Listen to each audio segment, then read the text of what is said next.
In a few moments, you will have an experience which will seem completely real. It will be the result of your subconscious fears transformed to your conscious awareness. You have 5 seconds to terminate this tape. 5, 4, 3, 2, 1.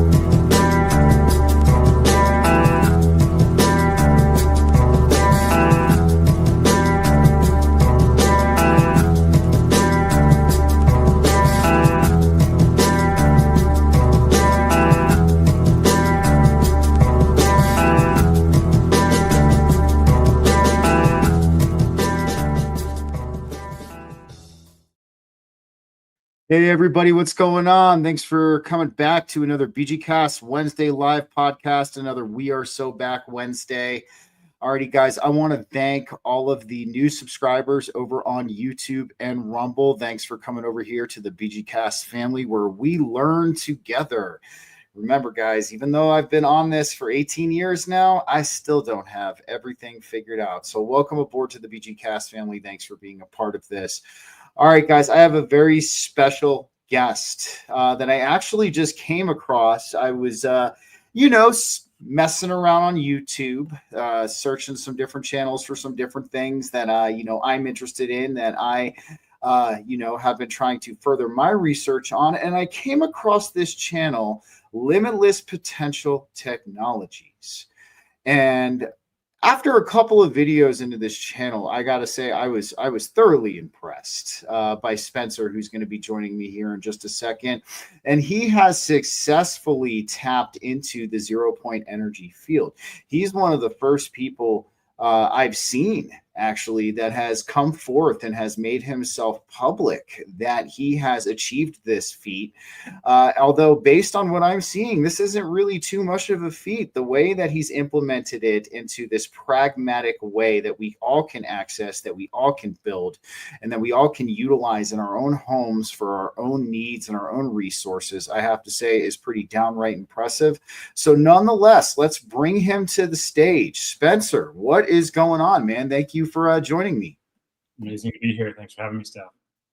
Yeah, no problem, man. So I have to ask, I have to ask, okay, I got to get a little bit of history on you if you don't mind, because this is my first time sitting down and chatting with you. What started you off on this endeavor? I'm just curious because the 0-point field is something that's spoken about in a lot of different circles. I mean, even from scientific circles to metaphysical circles, this is something that has been a topic of conversation very much for like the past decade and a half. So I'm just curious, man, what started you off on this? What piqued your interest in tapping into the 0-point field? And I'd love to hear the story of where it led you to where you are today. I guess it started in my early 20s. I was always a builder growing up as a kid. I enjoyed building and inventing. I was very fond of Nikola Tesla and physics when I was younger, though I never ended up going to university till my mid-20s for electrical engineering.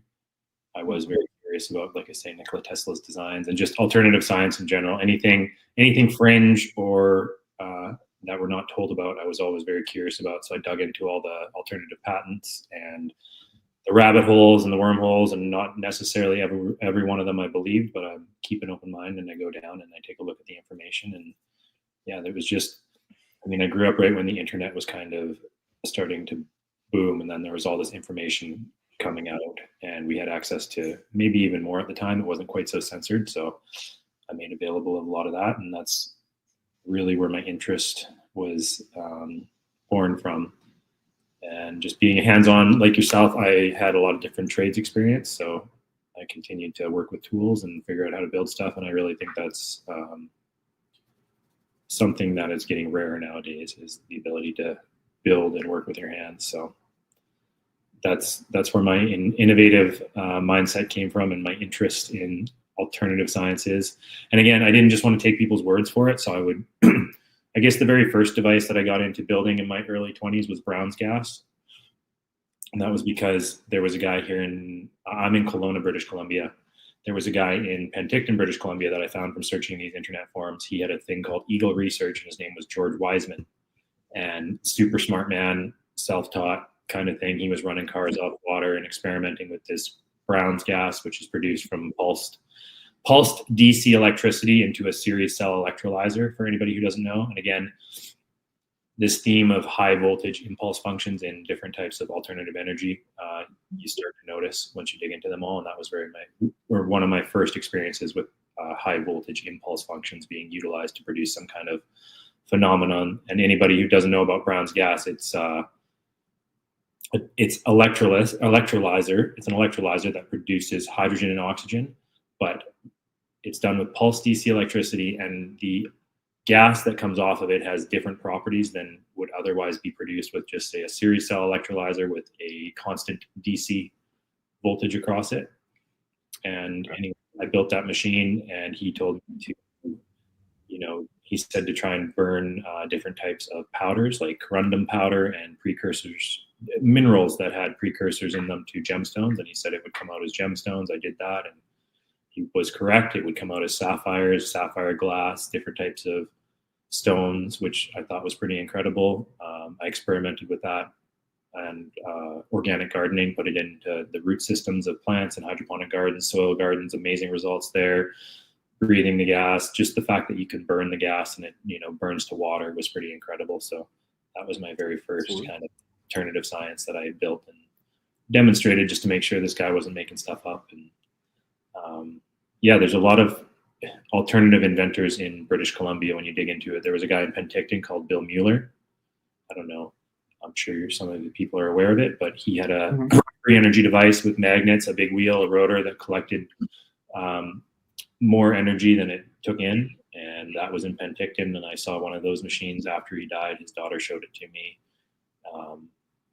So I guess that's kind of the long-winded answer to your question of how I got into all this stuff. It was just, it seems like it's in the blood in British Columbia, and there's a lot of free energy history here.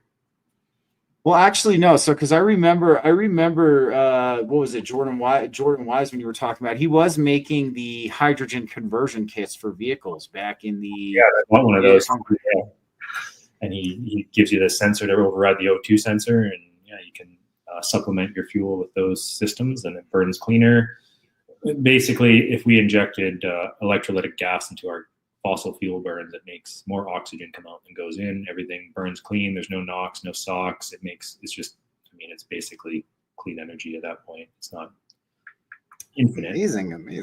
Yeah, I was gonna say, this is such an interesting topic for me, because this is, like I was telling you a little bit before the show, this is something that I've been experimenting with myself a little bit on the side as well. But this is what I want to talk about. So the high voltage spikes, if I'm correct. Yeah. When I was watching one of your videos on your YouTube channel, you were talking about this wheel, and it was a magnetic wheel, if I'm correct. And when I remember when it would come backwards, when it would, I'm trying to think of the exact correct word for it, when it would reverberate backwards, and it would send that pulse of energy into a lead acid battery, like you were talking about, that high voltage spike. This is what taps into that field. How did you make this discovery that this was tapping into this field? Was this or something that you repetitively tried and you did a lot of experimentation with, or was there this kind of something that you got right on the first time?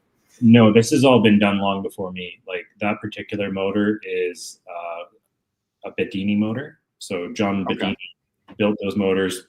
Those ones are based on a simple schoolgirl circuit. So they're very simplistic machines. They're just kind of like, I remember say 15 years ago, I read that if you want to be into free energy, you need to start with the simple schoolgirl motor. It's kind of like a stepping stone in order to do the free energy stuff. If you haven't built one of those, then you should start there. But yeah, John Bedini built those. He demonstrated that, and he was the one who wrote. There's tons of videos of him talking, like he's long gone now, but there's tons of videos of him explaining this theory, and he called it vacuum energy. Radiant energy was actually what he said, and same with Tesla. I believe Tesla called it radiant energy, or he didn't. These guys didn't refer to it as 0-point energy. That's more of a relatively new terminology, I believe. So as far as I can tell, they're all referring to the same phenomenon, but you never know. It does, like I say, he there's much smarter people than myself who have explained the mathematics. Eric Dollard being one of them, Tom Bearden, and then there was a lot of people like 150 years ago writing about this at the turn of the century. Basically, most of our sciences had things decided for us, the truth at the turn of the century, and they went one way with it, whether it was particle physics or electrical engineering or medicine, which we won't get into, but they decided that there was no vacuum energy. That was one of the main debates, as far as I can tell, whether there's energy in this void or there's not. And they said, okay, there's not. That's what we're agreeing upon, and we're going this way. When in reality, there is other forms and sources of energy, and more to E&M theory than what they tell us. It doesn't mean our current E&M theory is incorrect. It's probably just a portion of what there actually is going on with electricity and magnetism. I would completely agree. And, you kind of talked about the scientific narrative. Let's touch on that just for a second as well, because since you've imbibed in this, I'm sure you know about the Béchamp-Pasteur battle that happened in the late 1800s. And I don't mind talking about this here if you're okay with it, but this is what we're talking about with this narrative. So we had Béchamp, who actually came out with something called terrain theory. For explaining general health, how to avoid illness, and how to keep the body healthy. And then we had Pasteur, Louis Pasteur, which very familiar. Pasteurization. That's where his name is in, and he actually ended up developing something called germ theory, which is the current theory that the mainstream scientific institutions go off of today when it comes to chronic and acute illness. And we saw that Béchamp's theory back then for terrain theory was actually, if you keep the terrain of the body healthy, if you keep the body in a positive pH balance, and you will dispel and you will disengage any kind of disease or illness that could occur. And then we see Pasteur, who came along with germ theory. He had all of these, socialite connections. He had a lot of connections in the government. He had a lot of connections with some of the corporations that were coming up and coming in that day. So we see this constant narrative. I mean, you just brought it up, like, especially with E&M theory, maybe it's just a part of the truth that they're letting out. I don't know. But I mean, have you experienced this in your research? Have you come across to see that there is a particular narrative that always comes into play, a particular ideology, especially when it comes to things like energy, things that can be profited off of, and I'm just curious if you've seen this trend throughout your research of, looking through all of this, that you would see this consistently dismissed for more profitable things that could come forth. My experience with YouTube, like over the last couple months, I had my channel out and I've wanted to do this for many years. And, there's been a few hundred subscribers. And then over the last couple months, like the last month, I went from a couple thousand, and it was like I got 30,000 subs in a month. And just the comments, you can see it in people like, real science. And I've experienced this in university as well to some degree, right? But it's just that consensus that people are upset that you question the status quo, when in reality, that is what science is about, right? You should never be telling people that something's impossible. You should be, you can have the opinion that you don't think it's possible, but to tell someone not to try. So I don't even know if I guess that's just our society. It's been pushed for so long that it's kind of ingrained in us that you shouldn't even be discussing these kind of things. So that's where it becomes very aware. It's like, well, if there's that much fear around those subjects, then it's like we should probably look into that, because there's something that's not right there. It shouldn't be a fearful thing and like upsetting to people that you discuss new ideologies and ideas. And experiencing that on YouTube for sure. And just my channel now is basically I launched this crowdfund, and my last video was going pretty steadily. It was it did like 12,000 views in the first 10 hours. It was going nuts. And then they shut down that video, and all of them, they basically shadow banned my channel.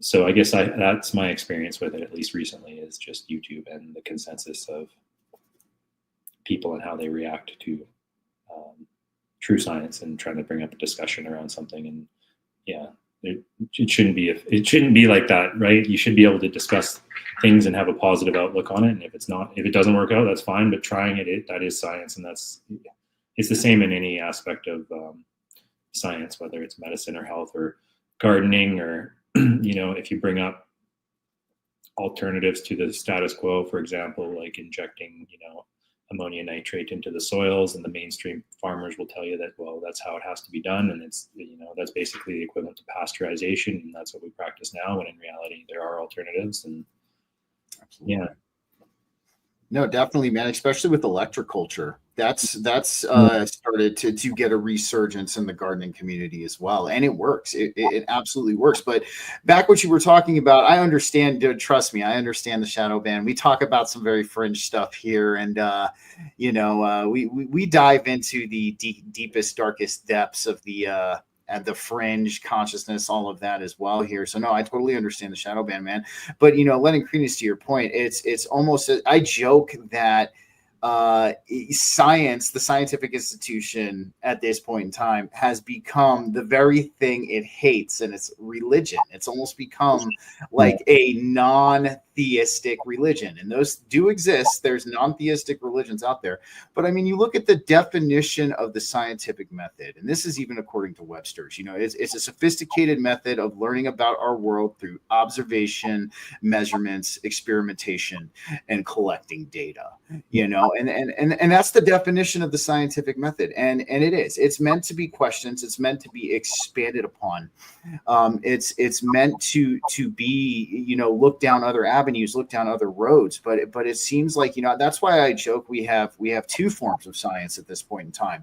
I say that we have science, the method, and science, the institution. And we have the method, which is, obviously, yes, it can be expanded upon. It can be questioned. A lot of these results from this experimentation can be questioned, and, we can debate it. But it seems to be when we're dealing with the institution of science, it's almost taken on its own dogma. It's become like I was saying, a non-theistic religion. So that's what essentially I think is going to kind of be on its way out, hopefully, with more people like you coming forward and, putting a foot forward and showcasing. Have you gotten any kind of, I have to ask, just for the case of this, because you were telling me, have you gotten any weird emails from people based on what you do? Have you ever gotten any kind of threats? I have to be curious, because you're opening a door for somebody. And this is why I was so profoundly impressed by you, is you're opening a door for somebody to have accessibility of this in their home. Okay. To be able to, for somebody to be completely self-sustainable in a lot of ways. I mean, that's one of the things a lot when people talk about sustainable living, moving into a more holistic way of being and a more holistic way of life. Mm-hmm. Generating our own electricity and having our own power is one of those key integral things that we look for in having this self-sustainability and living a more holistic way of life, not being attached to the grid. So I just got to be curious. I'm just curious, man. Have you gotten any strange emails? Have you gotten any threats or anything along those lines? Just so I can hear from you that you might have not received this treatment, or you may have. But I've known a lot of people who have barked down, the road that you're going on, and they've gotten some weird emails along the line. So that's why I'm just curious. I've gotten some weird emails, nothing threatening so far. There's a lot of, okay. Last month, there's been a ton of people reaching out from all across North America, mainly, and even Europe. Some interesting characters, for sure. I'm sure a lot of people would say the same thing about myself. I do know, I guess, the past inventors, say the past generation, the guys from the 70s, 80s, 90s, like Bedini. I mean, I didn't know him personally, but I know people who did know him personally, and they are certain that he was being kept under wraps by, whatever agencies come and do that. There was a guy, I'm not sure if you're aware of John Hutchinson. Have you heard of him, from Vancouver Island? He recently passed away. But like, that guy was into messing around with frequencies and anti-gravity and free energy, and again, I didn't know him personally, but you could tell like he definitely got scared off and was told to stop doing that because he went off the grid for the most part. And you could just tell he got his lab raided. That's basically the fear of all these inventors, right? Is you get your lab raided and all your stuff taken and shut down and threatened. I haven't personally experienced that. I'm also not going about it the same way as these other guys. I'm not inventing anything. I'm building other people's stuff and I'm releasing it open sourced without any kind of patents or business or any intention of making money off of it directly. Obviously, if I have a YouTube and, you know, I'll indirectly make money off what I'm saying in my brand. But as far as, patenting and keeping the technology to myself or anything like that, or feeling that I have any ownership over it, that's not the way I'm going about it. So I think that in itself is kind of, hopefully it's a combination of that approach and then also the times that we live in. Maybe they just, you know, it's been enough generations of people trying to get this out where they're just not in the same position to go after people. And I mean, if I disappear, well, then I guess that was incorrect philosophy. You don't look like a guy who would kill himself. That's all I'm going to say. I'm just going to throw that out there. You don't look like a guy who would kill himself. No, what were you going to say? Sorry. No suicidal tendencies for sure. So no suicidal tendencies. Well, no, you know, and that's the thing too. I mean, I think personally, you know, I come from, you know, as well as I come from the scientific background of this as well. I also come from a metaphysical background on it also. That's something that I kind of imbibe in. That's a part of my life. So, you know, I think at this point in time, we have entered into a new particular age where we're going to be utilizing, the makeup of this existence, and we're going to be utilizing it in a much different way than we used to. We already have seen what I would call more of a holistic shift in our collective. We're seeing, you know, very slowly but surely, we're seeing this holistic shift. You know, more people are trying to live a healthier and a better life. You know, more people are kind of exploring, you know, these different frontiers of information that, you know, weren't really necessarily explored before. And I think there is also coming with it a new openness, I guess you could say, a new openness to this possibly being the case, a new kind of fresh mindset on, you know, looking towards those alternative sciences and maybe seeing that there's actually something there, you know, that there's something that might have been overlooked. So I'm just kind of curious. Have you ever gotten the schematics for the Wardenclyffe Tower for Tesla? You know, that is actually something that I've been kind of looking forward to. I actually got a set of schematics for one of his first AC powered motors, but that's really the only one that I could actually get a hold of and get my hands on. I'm just curious of what kind of schematics and what kind of plans you've actually come across from these old inventors that were trying to bring this to the forefront during their time. The one that Tesla's stuff, I mean, Tesla's one patent from 1896, which is a method for generating, I think it's AC power. Anyways, that's a pretty famous one, and it's been replicated a few times, but that was one of his free energy ones that was basically tuned to the environment, and it's readily available. Sorry, I'm blanking on the name of the one inventor that followed up with it. You're okay, man. Don't worry about it. He's gone, but then there's another guy more recently. He's on YouTube. His name's Joel something. I can link it to you later just so you can post it. But definitely. Like Tesla's tech is readily available and his patents are there too. And they're just an inductor and a Tesla coil and a spark gap and a capacitor, and it's tuned to the correct frequencies and it allows energy to flow. So I think ideally that is probably our best option. Joel Agace, I think that's his name on YouTube. Joel Agace. He's got like 5,000 followers. He's not super well spoken, but the dude is incredibly smart and he seems to have replicated that tech and he displays it on YouTube where he's got excess energy coming out of the inductors. And Tesla did it. He's done it. There was one guy, like I said, I forget the name of the inventor that did it in the 70s or 80s, but he's openly posted that. I've got his diagrams and drawings of it. So that one, no moving parts. And then I guess like I can't name it off the top of my head. There was one website. Have you ever seen Rex Research? Rex Research, no, but I'm gonna have to check this out. Yeah. Wealth of information there. That was one of the rabbit holes. It's just a compilation. I'm not saying everything is, don't take it verbatim that all of this things on there are truth, but nevertheless, it's just a wealth of information compiled, and there's patents, and there's fringe science, there's light worker stuff, there's everything you could possibly imagine. So it's like, you can look through there, and it's all organized in order of what topics and the inventors' names and things like that. So it's a great resource to figure out if there is something left from those people and stockpiled somewhere. There's a couple other libraries like that. I can't think of them off the top of my head, but yeah, as far as schematics goes, I think Rex Research is probably one of the best places to start.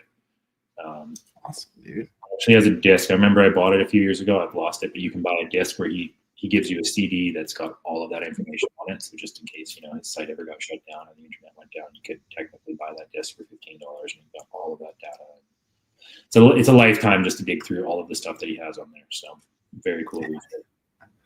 Well, awesome. And no, you're helping me out with this as well. So I have a question I want to ask you as well. So I've heard of these potential, I don't know if you've kind of come across this in your research. I do remember there was a Joe Rogan episode where they had Graham Hancock and Tucker Carlson on there, and Tucker was talking about these free energy, not Tucker Carlson, Randall Carlson, my apologies. Randall was talking about these free energy generators that were actually built strictly from mathematics.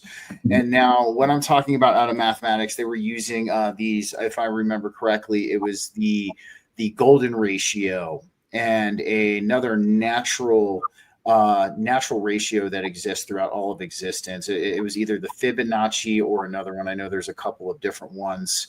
But I do know that he was talking about, just because of the mathematics that this was built under, that it was harvesting energy on its own without any moving parts. Have you come across anything like this in your research of things that are built out of mathematics that can actually harness and utilize electricity in the field potentially?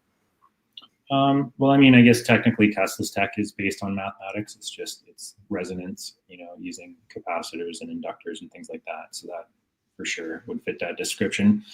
Have you heard of Victor Schauberger, the Austrian scientist? Victor, that sounds familiar. He was I think he was Austrian, and he worked.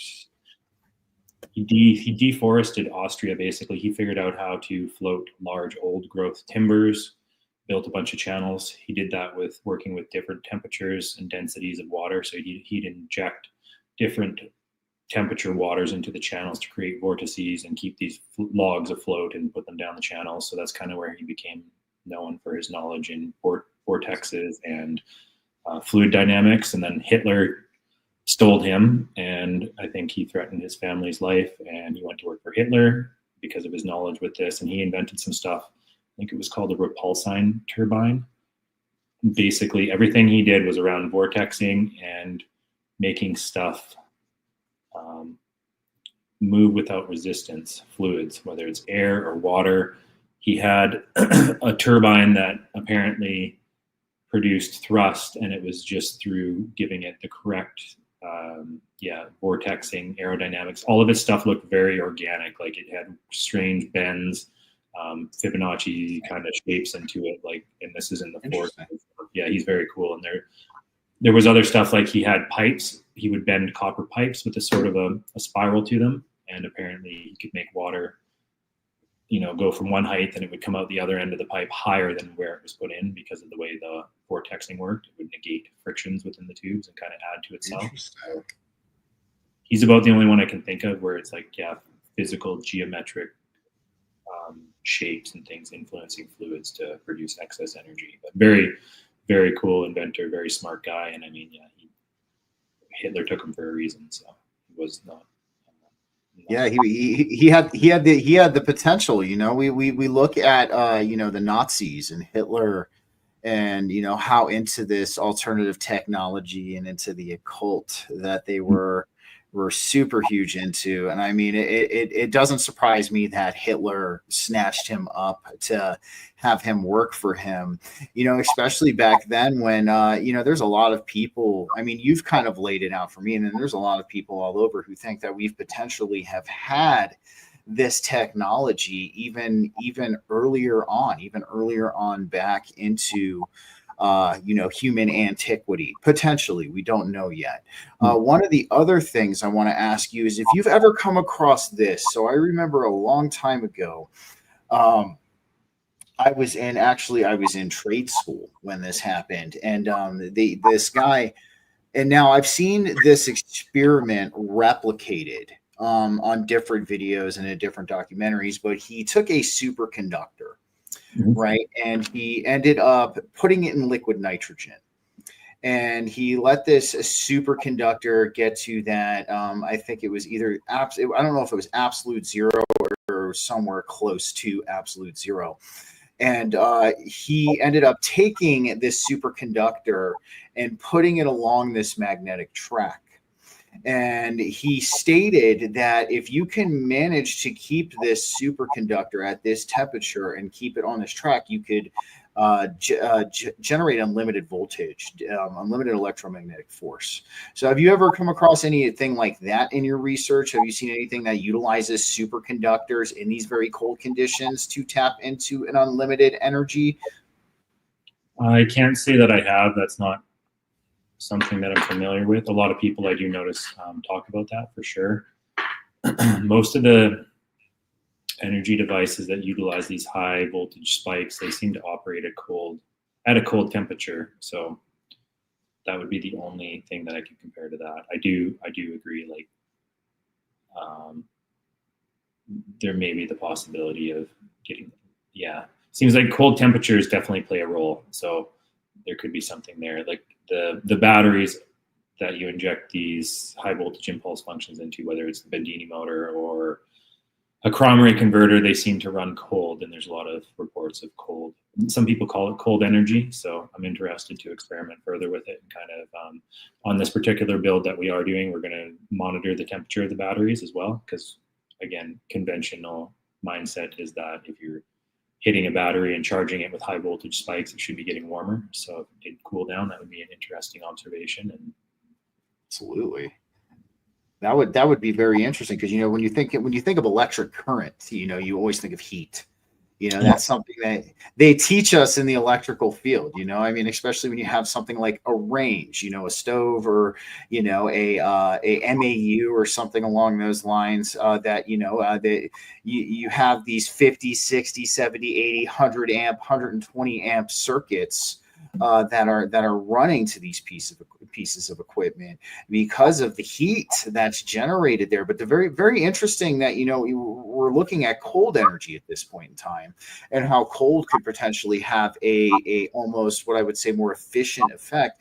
So one of the things I want to ask you, another question I have over here for you real quick is, how did you discover that these high voltage impulses in these batteries would tap into the 0 point field?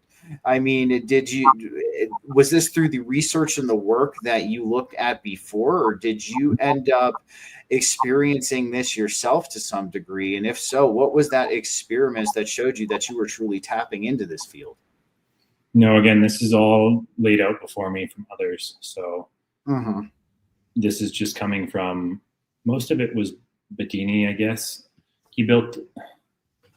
There was a guy, I forget his last name, but his last name I think was Cromray. Cromray converter is the name of this device. It's in one of my earlier videos. I built one of them, but Bandini got the Cromray converter working, and it's kind of similar tech to his, but it generates these high voltage impulse spikes internally with the spinning rotor. Then Bandini did it with the magnets on the outside of the rotor. I just think most of these devices, if you look into them, they're all going to be doing the same kind of thing.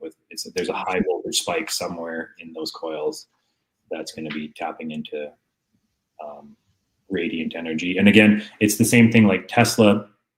I remember reading about his one invention, or the way he talked about it, he called it a method of conversion. So he would use a spark gap.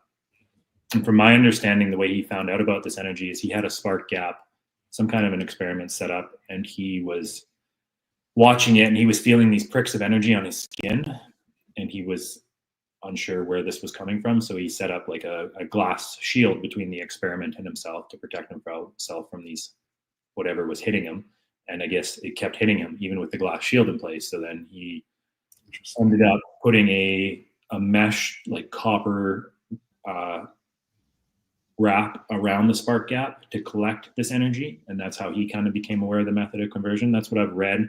Whether that's true or not, I don't know, but he did have all of this into his patents, the method of conversion. He said you can convert from DC electricity to the method of conversion, from AC to this, and back and forth. So he had 3 types of power. And then this converted energy, he said, ran on one wire, and the ground was basically the air, so the ether.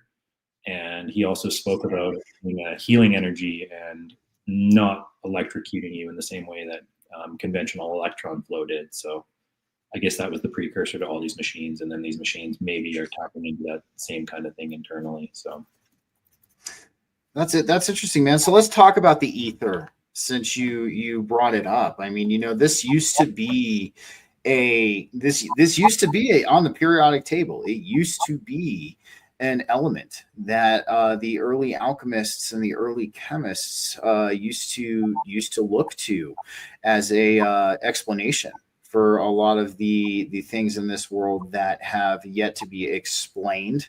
When we look at the ether, when it comes to, I actually have a question from a viewer. Let me pull it up when it comes to that, because that's a very interesting topic. And one of the things I want to ask you personally, though, is if there is any correlation with the ether and this field of energy, in your own opinion. And then the other question I have from the viewer is she wants to know if you are aware that our connection with the ether is what's missing when it comes to utilizing this technology. Am I aware that our connection with the ether is what's missing? I guess it depends what the ether is, right? If maybe the ether is like the energy from consciousness. Like my personal opinion is that this is a type of simulation and that consciousness generates it. And I think maybe the underlying computational power is that ether, or that is the consciousness energy, and maybe that's the connection that we're missing between spirituality and our technology. Maybe she means that route. As far as what is the ether, again, like I'm a builder, so as far as the mathematics goes, it's up to others. And like they could say, there's way smarter people that have already written this, like Eric Dollard. That guy's super smart. He's still living too. He does presentations and he explains where this power is coming from, and he goes like way beyond. Like, listen to that guy. He goes way beyond. He's got an answer for all the mainstream retorts that they tell you, with thermodynamics or like all the laws. He explains it all. I remember listening to him, and he was talking about the way we explain electron flow in our circuits is basically like it's the equivalent of explaining like a vortex in a river, but ignoring the rest of the river, and you're just explaining that little whirlpool. He's like, it's the rest of the river that's generating that whirlpool of energy. It's like, sure, you're right, that whirlpool's there, but there's just a whole nother flow that's being ignored. So very smart guy. If people want to get into those theories, I would recommend going there. And then Tom Bearden, again, he's written a lot about that, but I think Eric Dollard's probably the world's foremost authority right now on this theory of all this, and he can explain it much better than I can. I guess Tesla spoke about the ether. This energy's got to come from somewhere, and it's just, I think the ether makes the most sense, or excess energy in space, or an energy field. So, again, I'm not a theoretical physicist that's capable of explaining all this stuff, and I don't want to pretend to be. I just want to build these devices and demonstrate the technology, and then others can write the math around it, or show that they've already explained it. This is verifying what they've explained. I totally understand, man. Well, I mean, we look at the definition. I mean, the current definition of electricity. Yeah. And this was even taught to me in trade school. I mean, this kind of is lending credence to what you were saying. It is electrons flowing from a higher potential to a lower potential. So, I mean, when you think of what is exactly this higher potential, we talk about this. I mean, we could speculate about it all day long. I'm with you there, and I kind of I resonate with you as well on that because I'm also a builder. But I definitely give it my best crack at trying to understand it as well. I guess that's where I come from too. But nonetheless, man, you kind of opened the door to a different kind of segue of conversation. So. Let's kind of touch on this for a little bit because we kind of go everywhere here. But you talked about you had the theory that we are in a conscious reality and a simulation. Mm. I mean, what my question to you is through your research and everything that you learned when it comes to the fringe sciences and all of these different alternative sciences and alternative technologies, did you happen to see the nature of that start to emerge? Because a lot of times when we go down these rabbit holes, I mean, especially when we're talking about things that are fringe, the alternative sciences, the conspiracy theories, all of that, ultimately, at least in my eyes, what we start to see is there's a very interesting nature to this reality. There's almost like a very strange, I would even go along the lines and say spiritual nature to this reality. And I'm just curious if through your work, this became apparent to you. Because especially when you're messing around with, theoretical physics and, especially with the new theory, I don't know if you've heard of panpsychism, that actually just, it's a new and upcoming theory in quantum physics right now. It is the theory that consciousness is the materia of this existence, that this is a conscious universe, and that they have the implicate and explicate model. So the explicate would be your perceived physical exterior experience, and then you have the implicate, which is the observer. And I mean, this theory is kind of smashed a lot of conventional theories in physics because number one, it takes our place in our existence here of being just by chance and coincidence that we're here to it being absolutely necessary. We have to exist in order for the universe to exist. And then also what it does is it de-objectifies reality quite a bit, and instead of dealing with what it seems like an overall objective reality that we experience, we have what would be like a collective of subjective realities that are then mutually agreeing upon a co-experienced illusion or whatever we're having. So I'll digress and get back to the question. Through your work, did the nature of this reality kind of showcase itself to you, or is there or were there other things along the line that kind of made this stick out that, hey, we could potentially be in a simulation of some kind? Well, I don't know if it's necessarily through my work. It is through work, but just through life in general. I guess it's all through work. I don't know if you're aware of hemisync. Have you ever heard of hemisync? Yep, I've heard hemisync. Yep. And there was Robert Monroe and Thomas Campbell and stuff that started figuring that out. And they put different frequencies in either ear, and then they cancel into a single frequency in the mind. And they were inducing trances and meditative states very quickly and basically popping out of their bodies very easily with this. So they started having these out-of-body experiences and they were like, okay, we're physicists. Thomas Campbell he's like, how do I verify this non-physical experience from a physical reality?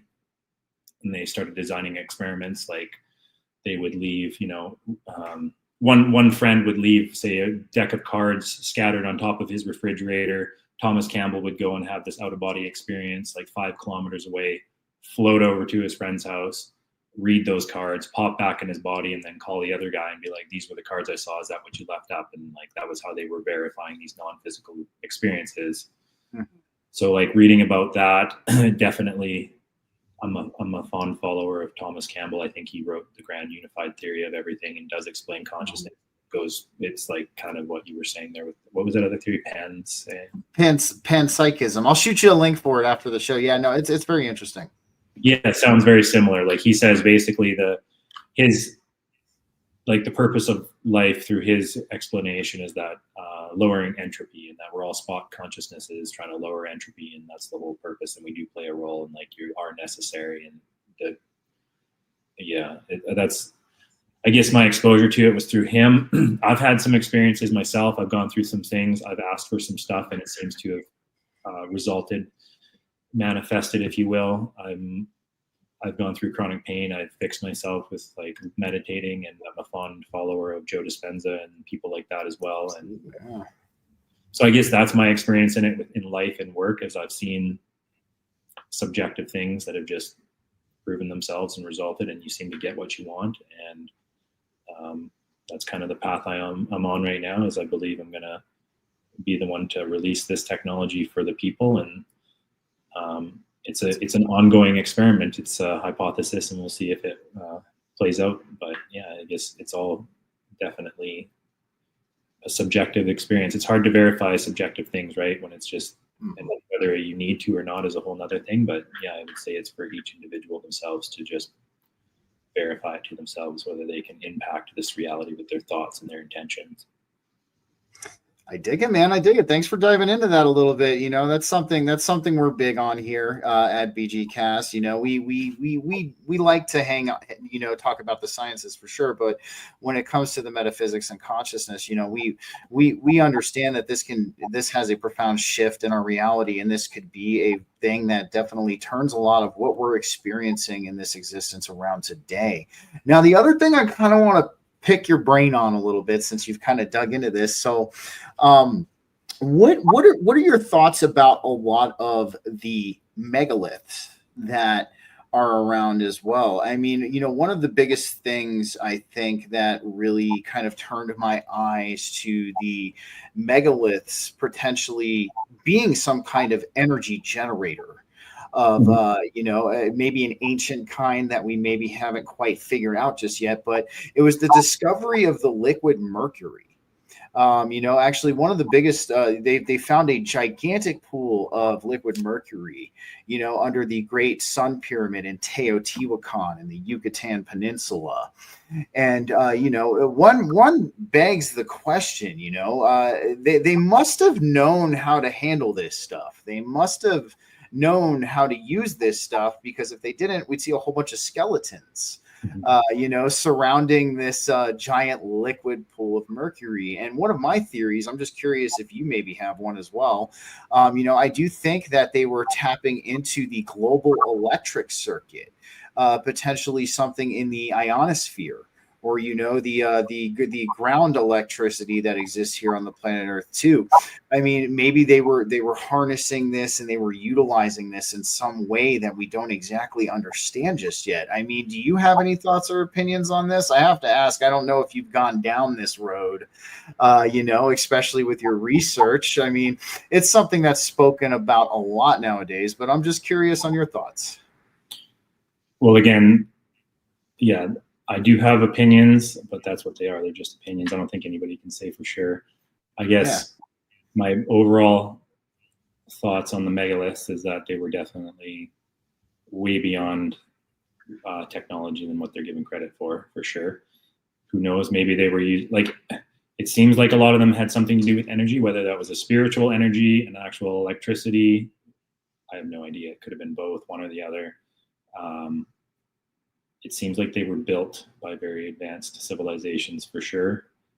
I like diving into all of this stuff. Like, I look at it, I've got lots of friends who think the earth is flat. I've got lots of friends who show me like the Tartarian mud floods. Like, I've looked at it all. I don't necessarily know if I think the earth is flat. I don't know if I know for certain that it's round, but I look at it all. I keep an open mind. It's the same with the megalithic structures. It just seems like I don't know for certain. Again, everybody there, you can find all branches in, I mean, some people will tell you human history only goes back a couple hundred years. We're being lied to. There was a mud flood. Like, the earth is flat. This is just a realm. Again, maybe me talking about simulation theory and consciousness sounds just as crazy to some other people as that might to me. I gotcha.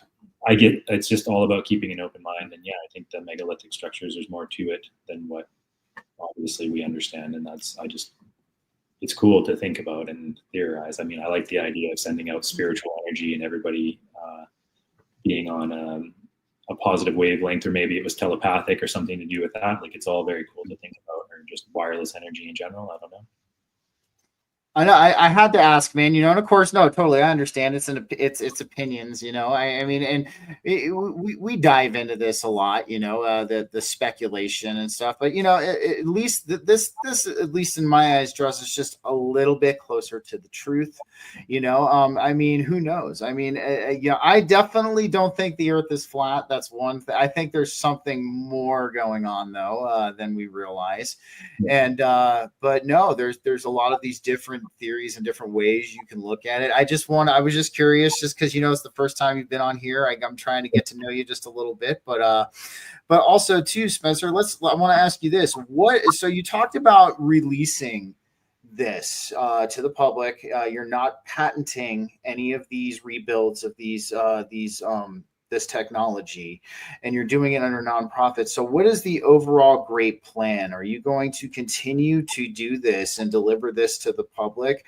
I mean, do you eventually see yourself maybe in a couple of years, maybe expanding out and branching forth and trying to make this available to quite literally everyone? Because I think this is what we're kind of on the precipice of at this point in time.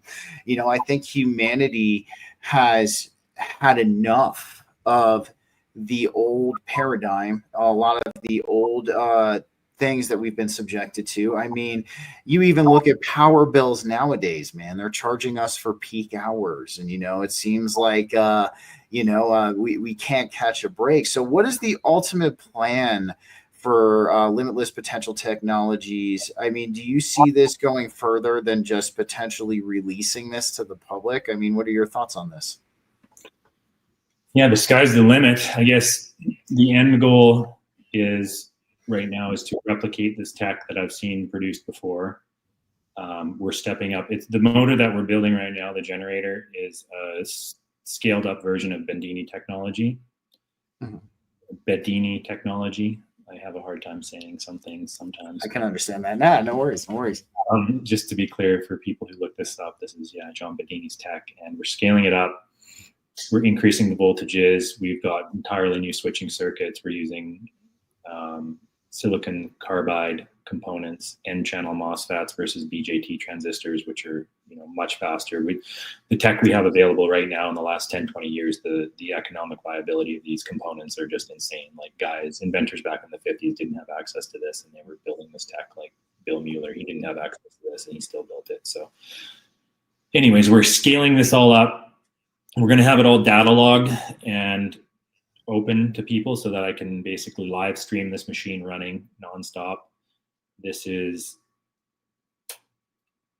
You need to have a data log so you can monitor the voltages, the amperages of the battery banks, the RPM of the machine. And then again, if you can just run it for a certain amount of time nonstop where people can view it, I think it's pretty definitive proof. There's always going to be people that are going to tell you it's fake and you got something hidden, but overall, that's the goal, is to get it so somebody with an open mind, I can come demo it for them and show them it's like, this is real, this tech is real, and it justifies more research into this technology. This particular motor is probably very archaic and primitive compared to what whether our governments have it or alien spacecraft have it. I'm sure this is nothing. This is just the needle in the haystack that kind of hopefully can open the floodgates and allow people to really get into the true magic tech, where it's again high voltage and anti-gravity and all that stuff. This is just so that's the goal, is to just prove it. I don't know the path necessarily for certain, and I don't know what the path is going to look like beyond that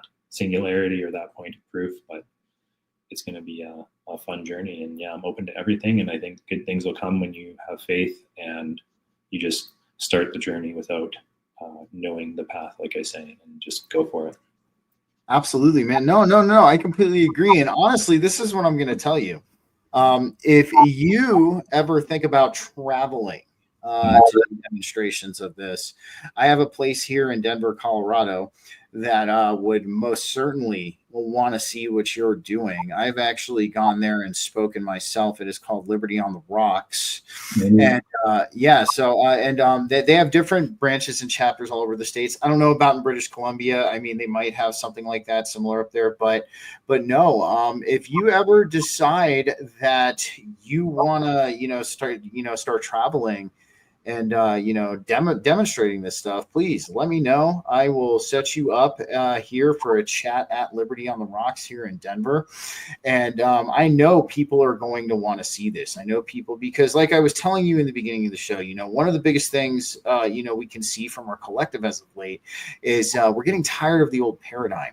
Mhm. We're done with having to struggle to survive. We want to walk into a new way of being, a new way of life, and one that is holistic and sustainable.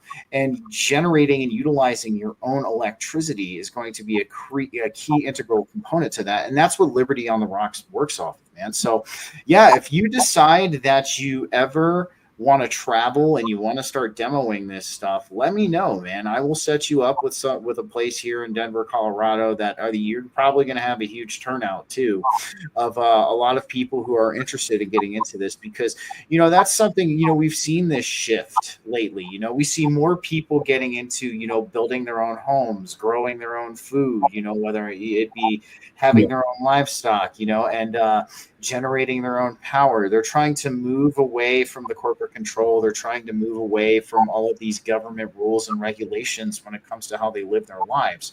And ultimately, I think that's what freedom and personal sovereignty is. I mean, when you move forward into that, and you want to be this sustainable person, and you want to live this more holistic way of life, generating your own electricity is going to be a key thing, man. So yes, let me know if you decide you want to travel and you want to demo this stuff. I will set you up with something here in Denver, Colorado. And then just one more question for you before we start to kind of wind down.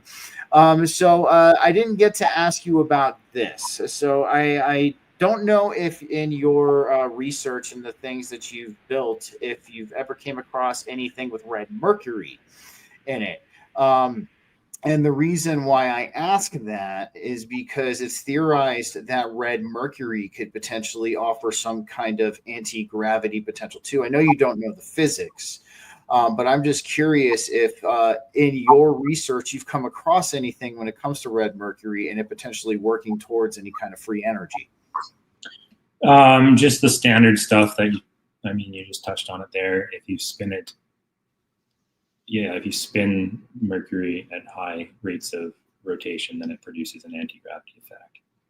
So beyond that, I can't say I have. This John Searle's motor also produced an anti-gravity effect. It didn't use mercury, but it had the spinning cylindrical magnets. So those two are kind of the two anti-gravity things that I've heard of. And again, just high voltage in general, you hear about a lot in anti-gravity. I mean, there have been experiments where people just, a very high voltage capacitor can produce a anti-gravity effect. So I think some combination of those spinning masses and magnetic fields and high voltages will produce the anti-gravity. And then, in modern science, they always tell us that there isn't a connection between gravity, magnetism, and electricity. In my opinion, I think gravity is due to a charge, not mass of the planet. So I think that's where that connection is. I would agree completely. Because this is my thing, and why I agree with you. I do think that these high voltages are somehow manipulating, the matter around them, because I can tell you this. I mean, even high amperages. I've walked into electrical rooms that have 10,000 amp services. I'm talking very big buildings that have these massive, and they, instead of going to medium voltage, they decided to run a 10,000 amp gear. I don't know why, but that's just, from my engineering side, I'm like, I mean, you would have saved so much money if you just switched to medium voltage and did it that way. But no, you can feel it in your body. You can feel the physical effect that this current, this electrical current has. And so that's why I even talk about the Hadron Collider, and even from an electrical standpoint, I kind of give some credence to that, because I mean, you're talking about something that runs on 4 quadrillion volts. That is enough to power a freaking continent, man. And you have compressed that into a 17-mile circle. It's a 7 or a 17-mile circle. Oh, you best believe weird things are going to happen. you best believe weird things are going to happen at that point when you're compressing that high of a voltage into this small, tiny area with this small average circumference. And I'm surprised weirder things don't happen. I mean, they probably don't talk about everything. Yeah, exactly. Well, yeah, I know. I mean, you've probably seen it too a little bit because, I mean, yeah, no, and that's why when people think, CERN is up to something, well, it could very well be because, like I said, you take that much energy and compress it down to that small of a scale. Oh yeah, you can bet your ass, in my opinion, some weird things are going to occur. And but nonetheless, man, Spencer, I want to thank you for coming on. I really appreciate you taking time out of your busy life and your day. To sit down here with me. It's been an honor. It's been a good time. So real quick, everybody, I'm going to have all of Spencer's links.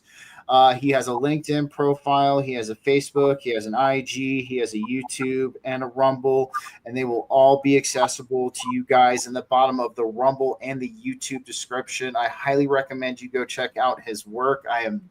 If I'm impressed, you're going to be impressed as well. And Spencer, if there's anything else that you're working on or anywhere anybody else can find you, let everybody know now. Everybody is free to reach out to my email, spencer@limitlesspotential.tech. And yeah, my YouTube is active as of now. I don't have huge hopes for it remaining active. I got a feeling I might get shut down due to community violations or some unknown reason in the near future. We'll see what happens. I'm going to keep putting out videos there. I'm migrating to Rumble. I think X and Instagram are a little more friendly to the alternative stuff, so I'm going to start posting on there, and yeah, it's going forward one way or another. So I appreciate it, Stefan. Really great. No, it was nice meeting you.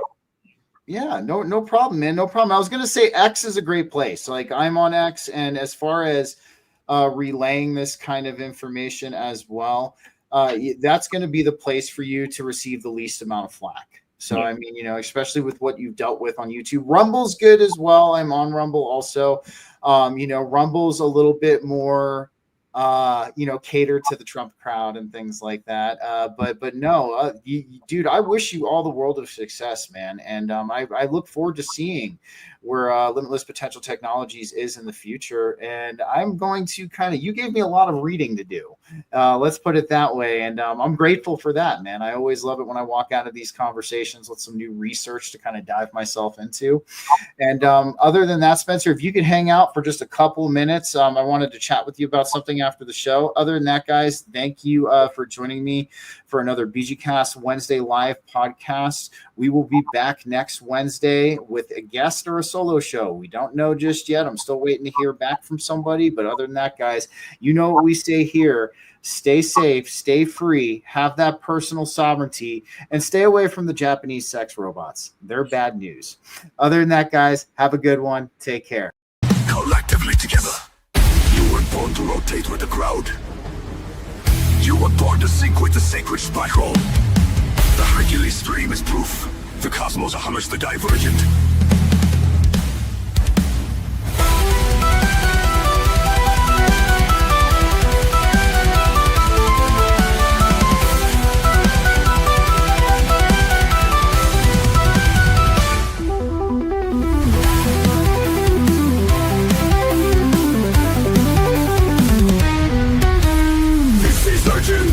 BG-Cast brings us that Hercules energy. It's here to save the day. You won't stay lost in the dark. Here is your shot with BG-Cast beside you.